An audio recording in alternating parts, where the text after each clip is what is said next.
Hello and welcome. My name is Angelica from the Specialized Center for Stuttering, and today I am here with Iain Wilkie. Hi, Iain. Nice to have you here. Hi, Angelica. Thanks so much for asking me onto your show. Thank you. And well, first of all, I'm going to ask you if you could please introduce yourself. Can you tell us a bit about you? Sure. Yes, I'm Iain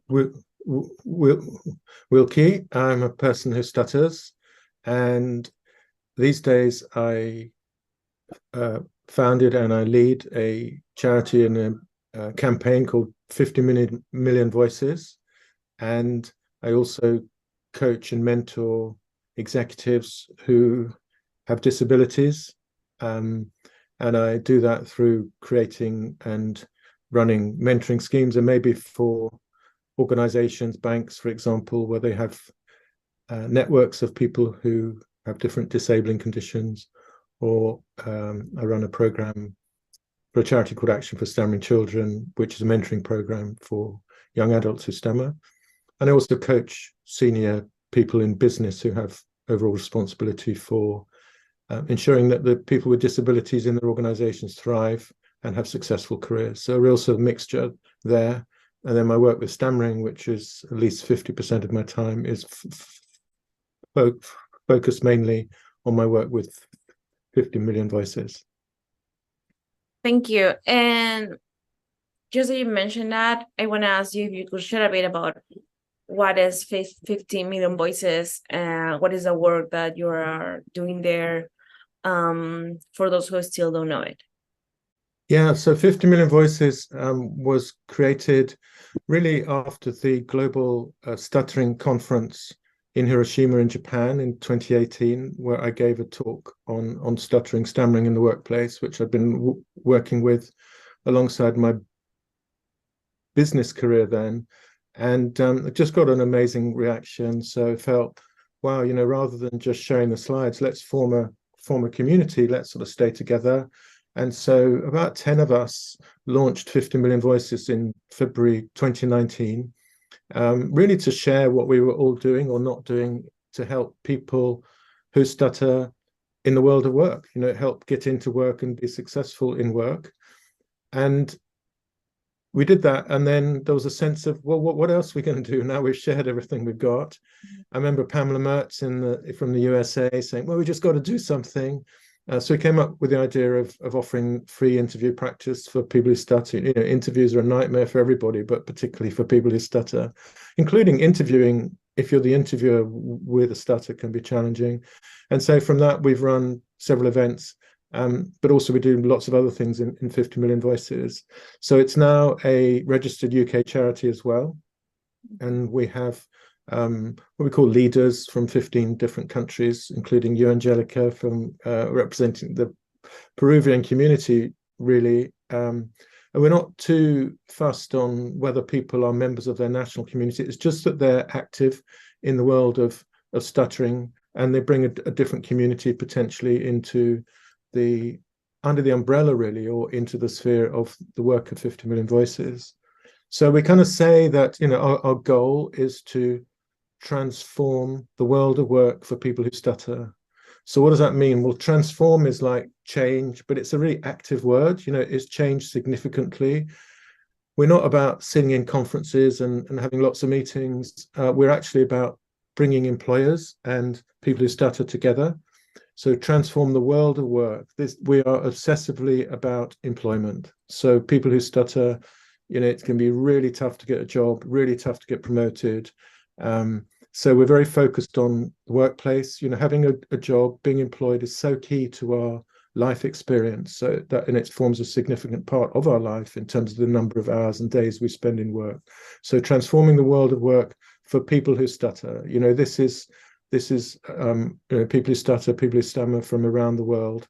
The world of work. So we're international. Everything we do will invite people from wherever in the world. We've had people from over 25 different countries now attend our events, which is really lovely, because we want to ensure that we are accessible to a person who stutters as far away for us as New Zealand or South Africa or Canada or Peru, as well as from Europe. Our most recent event, we had people from 15 different countries. Transform the world of work for people who stutter and for employers too. Employers are so important to helping people who stutter get into work. We're not going to achieve that if we don't build really trusting and relationships with employers, and relationships that are good for them as well as good for us. We know 1% of adults stutter. That's how I worked out that there's at least 50 million adults in the world who stutter of employable age. There's only 1%. There's 50 million. It's a lot and it's a little, so 99% don't stutter. So we have to work with the 99% in those employers to help them understand stuttering. Yeah. And I really like that, because there are a lot of activities that go STEM time, where basically people can join everywhere, thanks to internet. So giving those options to people who stutter around the world to get an organization specialized in this topic, I think is really available too. And you have been mentioning some difficulties that people who stutter can have at work. For example, you mentioned the interview or getting hired. Could you mention, because I know that if a person who stutters is listening or watching this video, the person is going to be like, of course I know what is going on with us. But this video is also for a speech pathologist, a speech therapist. So that's why I wanted to ask you if you could explain us a bit, what are the challenges that people who stutter can face related to the work environment. Yeah, it's a really great question. I think on the one hand, we can face discrimination, whether that's sort of conscious or unconscious bias against the stuttering voice. So there's a really interesting section in a video actually that 50 Million Voices have just released, which is called something like Interviewing Successfully with a Stutter. It's on the resources page on our website. And in it, there's a guy from Ghana called Jeho who has a stutter, talking about how should he or should he not disclose his stutter in advance of an interview. And he's saying, look, in Ghana, in West Africa, many employers, if they know you have a stutter, they just won't hire you.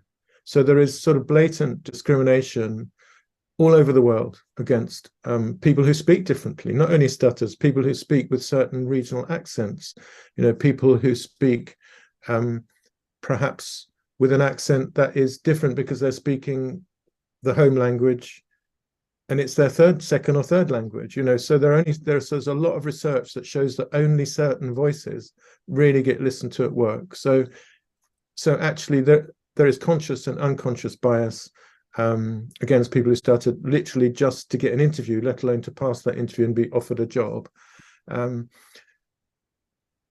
Similarly, there's unconscious and conscious bias against ourselves. And I had this for many years. I was in a business career for 35 years, and and I would be telling myself in my head, don't speak up, you might stutter. If you stutter, they'll think you're stupid.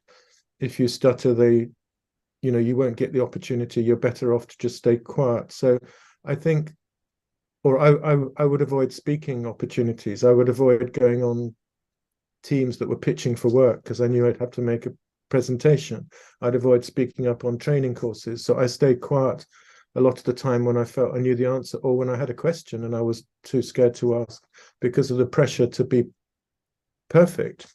Not that I would have been perfect if I spoke with fluently either, but that sort of pressure to feel you've got to fit in. So I think there's the bias of the organization, the cultural bias, but there's also the bias against ourselves that we need to guard against and work with to put that behind us. Yeah. So it's tough at work, for people who stutter, but I do think it's improving. I do think employers, partly through the whole diversity and inclusion, or diversity, equity, or diversity, equality, whichever one you want to choose, an inclusion focus, with a recognition that, diverse teams, when they work together well, can work together exceptionally well because of the different perspectives we all bring.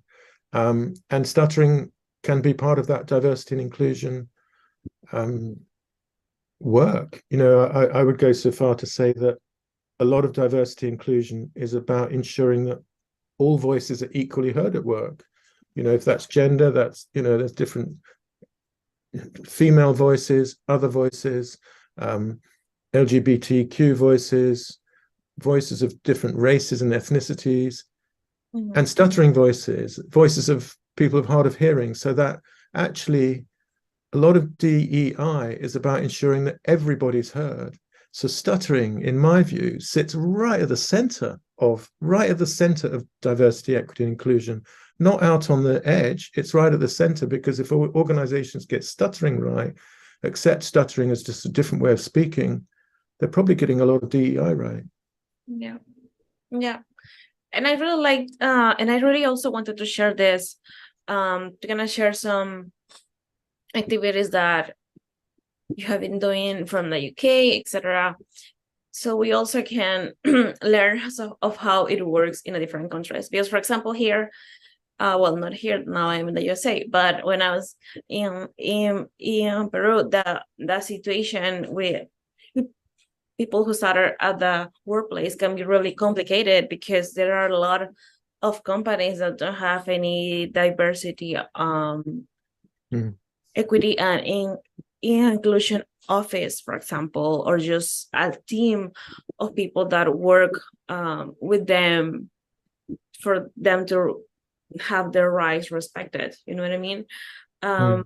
So I think that listening the things that are going on there are really good for those people that are still struggling with that. Yeah. And sometimes when we work with clients, there's always this conversation about this topic, and there's a lot of thoughts from them, like, what can I do? Because on the one hand, and this is also going to depend on the acceptance process, to say like that a person is going on, because the person will have thoughts like, this is the way I talk and I will never get a nice job. This is the way that I talk and I'm not capable to get a promotion. This is the way that I talk, and there is a lot of what can I do from them. And many times in therapy, we work on helping them to have a voice, helping them to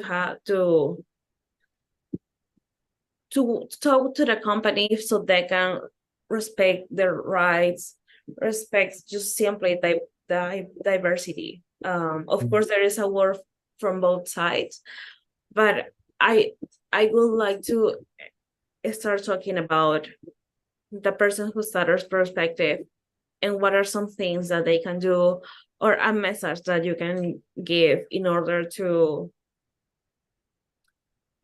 try to give some support for them. Yeah. I mean, I think the first thing, and this is really hard, and it took me many, many years, is to be as open as we can with our stutter. Now, it may be that that's just not realistic in some cultures, it may be in some countries, but actually in some employers in any country, there is such a sort of stigma against different ways of speaking, including stuttering. But if you can be open, and I don't mean, making a huge declaration in front of 100 people, although that's what some people will do in terms of their first disclosure, but finding a friend, that you can have a conversation with about your stuttering, somebody you trust, and maybe your manager, maybe somebody you work with, somebody in a different group. But I think just having that first conversation about, do you know that I stutter? And they may say yes, or they may say no, or they may say, I think they may say whatever, they may say, oh, I used to stutter, or my brother stutters. I mean, when I started being more open about my stutter, I was amazed how many people said, two of my biggest clients, the financial director, when I talked to him about I was doing work around stuttering, he said, oh, that's amazing. My wife is a speech therapist. Another one said, financial controller, another big company, said, oh, my daughter's a speech therapist. Another one said, oh, I used to have a stutter, or oh, I'm dyslexic. So you get these sorts of actually very unexpected and encouraging responses. So my first advice is to be open if you can with somebody at work, because I think having an ally, having somebody there that can advise you or pick you up when something doesn't go right is so important. It's very hard to do this alone. And so in 50 Million Voices, we do talk about allies a lot. And I think, okay, so 1% stutter, but 8% of kids stutter.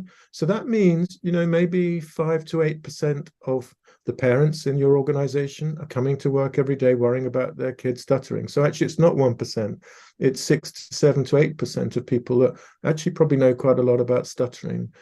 I think the second thing is to potentially open a conversation with somebody in human resources or diversity, equity, inclusion, if there's such a department, or in recruitment, or somebody that's doing an interview, to help them understand that there are candidates out there who are brilliant, who stutter. And if you're going for a job or an internal opportunity and you have to go through an interview, try and turn your stutter into a positive. When they ask a question like, tell me about yourself, well, I have a stutter. I'm okay with it. In fact, it's given me some real strengths. It's made me more resilient. I'm also more aware of how other people can struggle with their issues. And I think it's made me a bit more creative too. So there you've got resilience, empathy, creativity. Sorry, I used to be an accountant, I'm not anymore. Three key attributes that are critical in the world of work today. Resilient to change, resilient at confronting challenging issues, creative in solving challenging issues, and empathetic when things go wrong and other people need picking up. So I think we can tell our stuttering story in the way that we describe ourselves. Yeah. So I think that courage to have that courageous conversation will be one thing. What else can people do? They can suggest, oh, it's International Stuttering Awareness Day coming up every year on the 22nd of October. Why don't we as a team do something about that? Because we always celebrate LGBTQ or autism or mental health or race. So why don't we celebrate something a bit different? Stuttering. What's stuttering? Oh, well, I can tell you about it.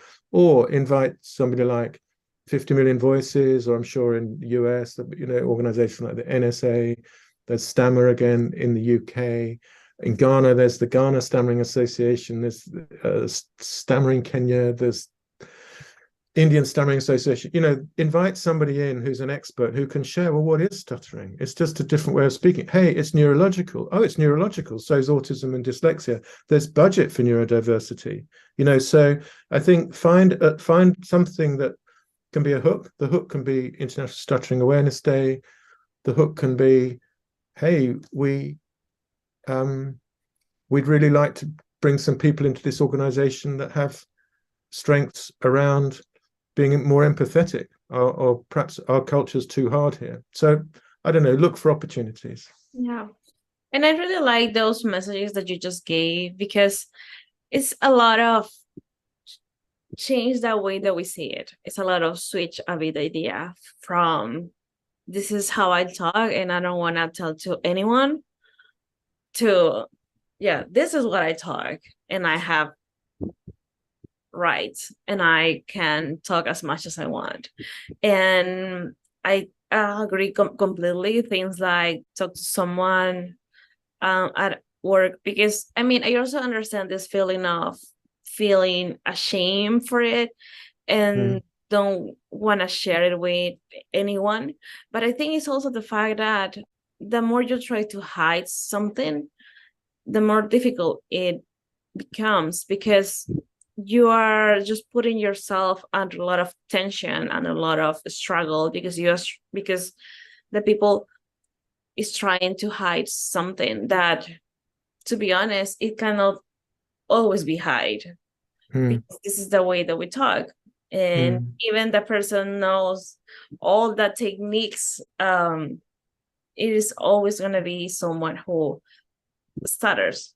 So that is really important. So we can, instead of so we can change instead of feel ashamed for it, embrace it and be like, this is my way to talk. And yeah, I like that.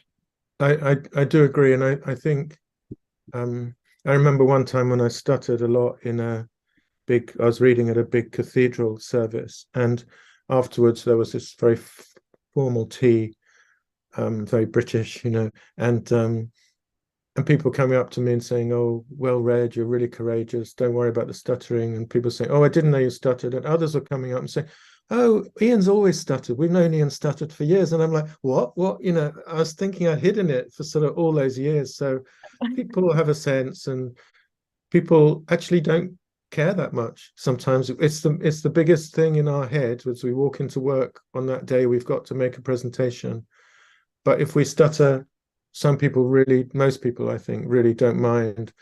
So I think you can, there's the disclosure at the beginning of the presentation, all these ways of giving ourselves permission to stutter as well. But I do think it's essential, that we find a buddy. Life's a lot easier when we have a buddy. Work's a lot easier when we have a buddy, or a buddy or two that probably doesn't stutter, but they're there to go for a coffee with or whatever, to celebrate with us, or to commiserate with us. It won't all go in a straight line. But I think when we do start talking about a stutter, it's amazing how much respect we immediately gain from our colleagues and our customers, our clients. Yeah. I mean, I used to be in my business career, I'd be in these big boardroom meetings, big senior directors. I was often the audit partner, so from an external firm, coming under a lot of pressure. And I used to stutter a lot. I was under a lot of pressure. I was nervous, and I had to hold the line on certain things. And I think that meant that I was more successful in some of those meetings, because I think people thought, wow, Iain's really stuttering a lot today. He really believes in this. He's not going to give up this point. So I think in some ways it became a bit of a negotiating advantage. Yeah, I completely I agree with that. I think people see you differently. People sometimes can also admire your journey that you are in, because we have been through a lot of struggles in life just for talking this way. So I really believe that the people is going to react in ways that are going to be influenced by the way that we react to our own stuttering. Yeah, agreed. I think communication, a verbal communication, is so key to our cultures, isn't it? And I think another thing people can do is sign up for our next 50 Million Voices events. As I said, they're open to everybody. Sounds a bit everybody in the world. We can't take all 8 billion, but we normally get about 100 people. Well, we normally get about 100 people who show up, so we get more people who sign up. They're typically free, and they'll be on a topic in relation to stuttering in the workplace. The last one was about interviewing. We'll run something, we haven't decided exactly what yet, in the week of ISAD coming up. So sign up for that, and you'll meet other people who stutter. But very importantly, you'll meet allies who don't stutter, who are keen to help stutterers at work. So I think making those connections, being part of those communities, is so key. Yeah, I completely agree. And now, almost the end of this conversation, I want to ask you, what actions can a company do to support people who stutter? Because first we talk about the person who stutters perspective, and I would like to switch a bit what companies can do. Apart from, for example, having a stuttering flag, what other things can they do? Yeah. Well, I think in the short term, again, they can come on our events where they'll learn how to interview somebody who stutters. There's a lot of talented people out there who stutter. And it's they and people have recruited candidates directly as a result of coming on our events. So I think that's easy for them to do. I think they can look at their whole talent attraction, their recruitment process. What are their job adverts saying? If they're saying things like excellent presentation skills required, well, what does that mean? Because actually it's all about communication that's important. Are you connecting human to human, not quite whether they sound a certain way? But does the job really require somebody to be a brilliant public speaker? Almost certainly not. It requires them to do a bit of talking to groups every now and then. So they need to look at that. They need to look at will they give, and they should legally, certainly in most or many countries, UK, USA for sure, adjustments, accommodations, extra time. If not, people who stutter are liable to go, if they've got a choice, they won't apply to your company. You're missing out on talent again. Does your interviewer know anything about stuttering? Because if the candidates disclose they stutter and you don't, again, that's another black mark. So there's lots of ways companies can make themselves more attractive, so that if they make an offer and two other companies make an offer, you're in the best position that candidate's who you want to join, who has a stutter, is going to join your organization, not your competitors. So yeah, they can find out about what stuttering friendly recruitment looks like and feels like. And when the person joins, they can find out what stuttering friendly onboarding looks like. It means connecting people with other people who stutter, or having a boss who understands stuttering. So these are really easy things to do, frankly, but they ripple through and they change the culture. Yeah. Yes. And I know that we could keep talking more about this, but time flies. I know I could. Time flies. But yeah, I really enjoyed this conversation, and I'm sure that both people who stutter and professionals can get a lot from this. So thanks for sharing today. Thanks for having me on. Thank you. And well, I hope you can. I hope that those who listen to this conversation and enjoy it like us. So well, thank you for being here, and until next time.